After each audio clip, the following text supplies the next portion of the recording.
Welcome to my channel. Did you know that over 90% of our audience watches our videos but hasn't subscribed yet? If you enjoy these stories and want to see more, make sure to hit that subscribe button and turn on notifications. It only takes a second, and it helps us create more amazing content for you. It started innocently, or at least that's what I told myself for a long time. My name is Priya, and this is a story of how I almost lost everything I held dear and how I found my way back. I've been married to Arjun for 10 years now. Looking back, it's hard to pinpoint exactly when things started to change between us. In the early years, everything felt so full of life, full of promise. We were inseparable, like two halves of the same soul. We laughed over silly things, stayed up late talking about our dreams, and held hands even when no one was watching. But somewhere along the way, life got in the way. At first it was subtle, small things we stopped doing. We stopped eating dinner together because of his late hours at work. We stopped talking about our day because we were both too tired. And slowly, the silences grew. They weren't uncomfortable silences, but they weren't warm either. They were just there. I think that's the best way to describe our relationship. After a while it wasn't bad, but it wasn't good either. It was just there. Our neighborhood was a quiet one. The kind of place where everyone knew each other, but no one pried too much.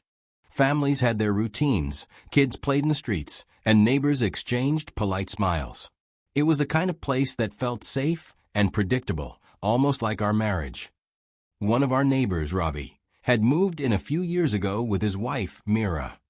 They were a lovely couple, friendly and sociable, the kind of people you'd invite to barbecues or birthday parties. I didn't know them very well at first.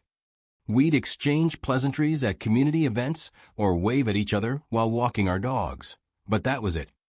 Mira was a doctor and often worked long hours. Ravi, on the other hand, worked from home. He was always around, always cheerful, always ready with a joke or a kind word. I remember the first time we really talked. It was a breezy evening in early spring, and I was sitting on our porch sipping tea. Arjun was working late again, and the house felt too quiet. Ravi was walking his dog and stopped when he saw me. "Evening, Priya," he said with a smile. "You look like you've got a lot on your mind." I laughed softly, brushing it off. Just one of those days, I guess. But he didn't leave. Instead, he leaned on the fence and started talking, a casual conversation about the weather, the neighborhood, and the latest movie he'd watched. It wasn't anything deep, but it felt refreshing. Ravi had this way of making you feel like you were the only person in the world who mattered at that moment. By the time he left, I felt lighter, like a weight I hadn't realized I was carrying had been lifted. Over the next few months, Ravi and I began to talk more often. It was never planned, it just happened. Sometimes it was while I was watering the garden, and he'd come by to compliment the flowers. Other times it was at the grocery store, where we'd bump into each other and end up chatting in the aisles. Our conversations were always lighthearted, filled with laughter and the kind of easy banter that felt effortless. At home, things with Arjun remained the same. He was still the hard-working, dependable man I'd married, but we were like two ships passing in the night. We rarely spent time together, and when we did, it felt forced. I told myself that what I had with Ravi was harmless. After all, it wasn't like I was doing anything wrong. They were just conversations, nothing more. But deep down, I knew there was more to it, something I wasn't ready to admit, even to myself. One rainy afternoon, everything changed. I was walking home from the store when a sudden downpour caught me off guard. Ravi happened to be driving by and pulled over. "Need a ride?" he asked, rolling down the window. I hesitated for a moment before getting into the car. As he drove, we talked, as we always did, laughing about the unpredictable weather and reminiscing about our childhoods. When we reached my house, I thanked him and was about to get out when he said something that stopped me. "You know, Priya, you're really easy to talk to. I don't think I've laughed this much in years." His words caught me off guard. I didn't know what to say, so I just smiled and got out of the car. That night, I couldn't stop thinking about what he'd said. It wasn't just his words, it was the way he'd said them, the way he looked at me. For the first time, I felt a pang of guilt. I told myself I was overthinking it, but the truth was, I knew I wasn't. From that point on, I found myself looking forward to our conversations more and more. I started noticing the little things about him, the way his eyes crinkled when he smiled, the way he always seemed to know exactly what to say to make me laugh. And the more I noticed, the more I realized how different he was from Arjun. But with that realization came another. I wasn't being fair to Arjun. He didn't deserve this. He didn't deserve a wife who was secretly comparing him to another man. I started to pull away from Ravi, making excuses not to talk to him or avoiding places where I knew we might run into each other. But he noticed. "Is everything okay?" he asked one day when we crossed paths. "Of course," I said quickly. "Just busy, that's all."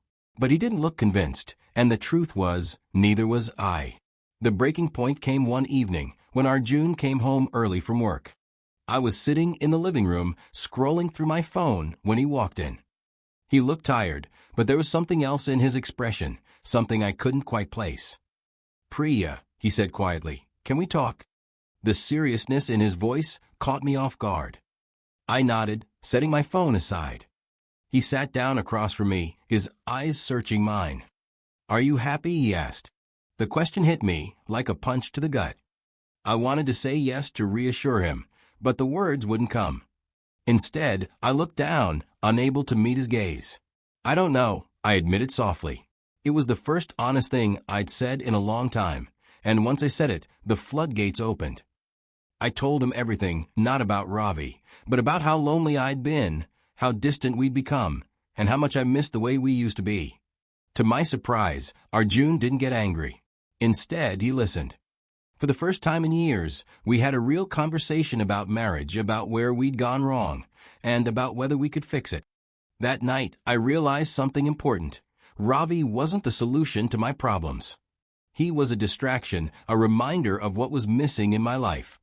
But what I truly needed was to work on my marriage, to rediscover the bond I'd once shared with Arjun. The next day, I told Ravi that we couldn't talk anymore. He didn't argue or try to convince me otherwise. He simply nodded and said, "I understand. Take care of yourself, Priya." It was one of the hardest things I've ever done, but it was also the right thing. Over the next several months, Arjun and I worked on rebuilding our relationship. It wasn't easy. There were arguments, tears, and moments when I wondered if we could really make it work. But slowly, things began to change. We started spending more time together, talking more, and finding joy in the little things. And in the process, I rediscovered the man I'd fallen in love with all those years ago. Looking back now, I realized how close I came to losing everything. Ravi was a chapter in my life, a reminder of what I needed to change, but he wasn't the answer. The answer was right in front of me, all along. The man who had stood by me through everything. This is my story, not one of betrayal, but of redemption. It's a story of falling, of finding, and of learning that love isn't something that just happens. It's something you choose every single day. Looking back now, I realize how close I came to losing everything. Ravi was a chapter in my life, one that taught me important lessons about myself and what I needed to fix. But he wasn't the answer. The answer was right in front of me all along, in Arjun, the man who had stood by me through everything, even when I didn't deserve it. Our journey wasn't perfect, and it wasn't easy, but it taught me something I'll carry with me forever. Relationships require effort. It's not about the grand gestures or the perfect moments. It's about the small, everyday decisions to choose each other, to communicate, to be there, and to fight for what truly matters. If you're reading or listening to this, I want you to think about your own relationships. Are you present? Are you communicating? Are you giving as much as you're hoping to receive? Sometimes the grass might seem greener on the other side, but more often than not, it just needs a little water and care where you already are. Take a moment today to appreciate the people in your life. Have that conversation you've been avoiding.